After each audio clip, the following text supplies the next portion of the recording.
1771টা, জনাব কামরুদাকে দেখাইছে 211টা। আশ্চর্যজনকভাবে পশ্চিম ডেকরা সরকারি প্রাথমিক বিদ্যালয়, সেখানে জামাতের প্রার্থী আব্দুল্লাহ মোহাম্মদ তাহেরের ভোটের সংখ্যা 1908, আর ধানের শীষের প্রার্থী কামরুদার ভোটের সংখ্যা হচ্ছে মাত্র 74। এরকমভাবে আমরা অসংখ্য কেন্দ্র, এই যে ভোটের যে ব্যবধান, একটি কেন্দ্রে আর একটা কথা বলি, পদুয়া সুপ্রিয়া উচ্চ বিদ্যালয় জামাতের প্রার্থী ভোট পেয়েছেন 2210, ধানের শীষের প্রার্থী ভোট পেয়েছেন 225, এমনকি 15 ভোট 20 ভোট। এই যে আরেকটা কেন্দ্র ধুবড়া, এই বুধরা কেন্দ্র 1752, ওনাকে দেখাইছে 106। আমরা এইভাবে 73টা কেন্দ্রে দেখেছি যে 73টা কেন্দ্রে বিএনপির প্রার্থী জনাব কামরুল হুদাকে কিভাবে পরাজিত করা হয়েছে এবং কিভাবে নির্বাচনী অনিয়ম, ভোট কেন্দ্রে ভোটারদেরকে বাইর করে দিয়ে, এজেন্টদেরকে বাইর করে দিয়ে, এমনকি ভিডিও হয়েছে যে আমরা ভিডিও দেখিয়েছি যে সেই ভিডিওতে সিল মারছে, সেরকম উদাহরণ আমাদের কাছে আছে। এটা নির্বাচনের নামে এই আসনে আপনারা জানেন যে বাংলাদেশে নির্বাচনে একমাত্র আসন, যে আসনের কয়েকটি কেন্দ্রের ফলাফল নির্বাচন কমিশন বাতিল করেছিল, ককটেল বিস্ফোরণের মতো ঘটনা ঘটেছে। এরকম একটা জ্বলন্তভাবে প্রমাণ যে যেখানে ধানের শীষের প্রার্থীর এই যে আসনগুলোতে আপনারা সহজেই বুঝে করতে পারেন যে কিভাবে এই নির্বাচনটি হয়েছে এবং আমাদের এই প্রার্থীকে পরাজিত করা হয়েছে।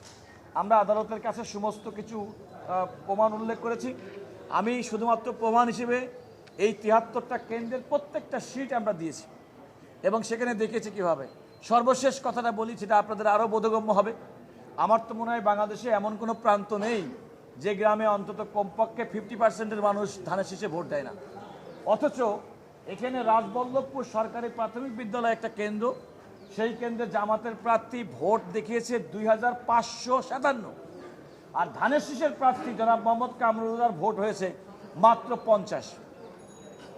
এটা 51 হতে পারতো, 49 হতে পারতো। এইভাবে প্রত্যেকটা কেন্দ্র আমরা দেখেন, আমি প্রত্যেকটা কেন্দ্র ওয়ারি।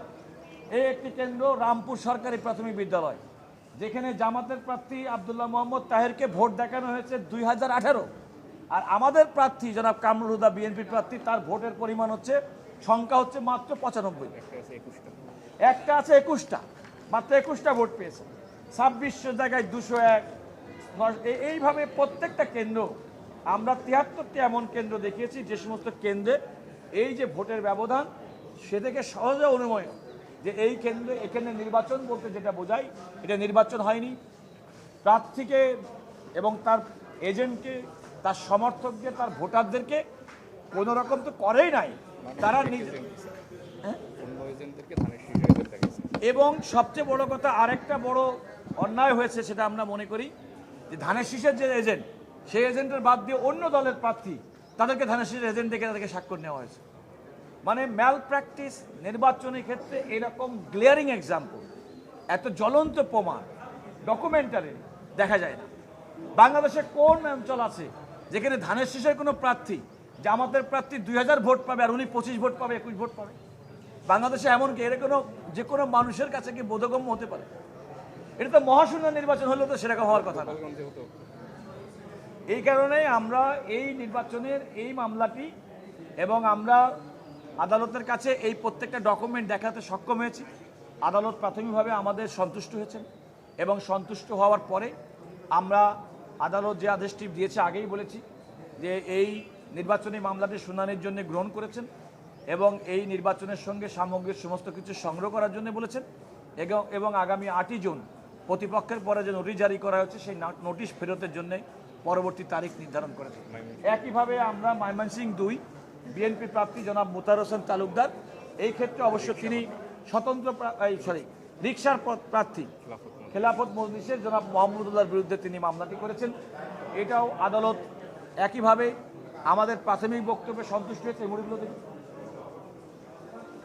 এই যে দেখেন, আমরা এই নির্বাচনে যে অনিয়ম, অব্যবস্থাপনা, তার প্রমাণ হিসেবে এই দেখেন নির্বাচনের যে মুড়ি,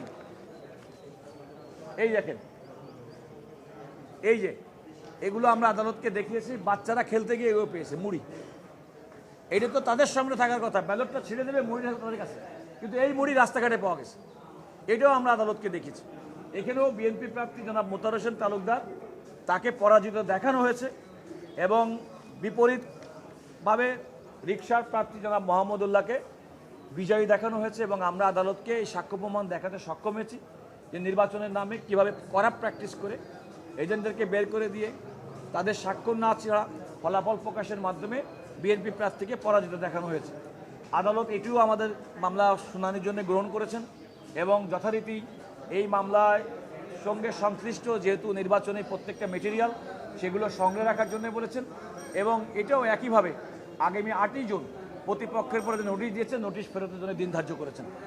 আজকে এই দুটি মামলা আমাদের বিএনপির দুজন প্রার্থী, একটা হচ্ছে কুমিল্লা 11 জনাব কামরুল হুদা, যিনি জামাতের নায়েবে আমির জনাব সৈয়দ আবদুল্লাহ মোহাম্মদ তাহেরের বিরুদ্ধে এই নির্বাচন পিটিশনটি করেছেন। আর একটা হচ্ছে জনাব মোহাম্মদ মোতাহার হোসেন তালুকদার, তিনি খেলাফত মজলিসের প্রার্থী জনাব মোহাম্মদুল্লাহর বিরুদ্ধে এই ইলেকশন পিটিশনটি করেছেন। আমরা দুটিতেই আদেশ পেয়েছি এবং আমরা মনে করি এই দুটিতেই বিএনপির প্রার্থীরা নির্বাচনী যে মামলায় সে মামলায় বিজয়ী হবেন।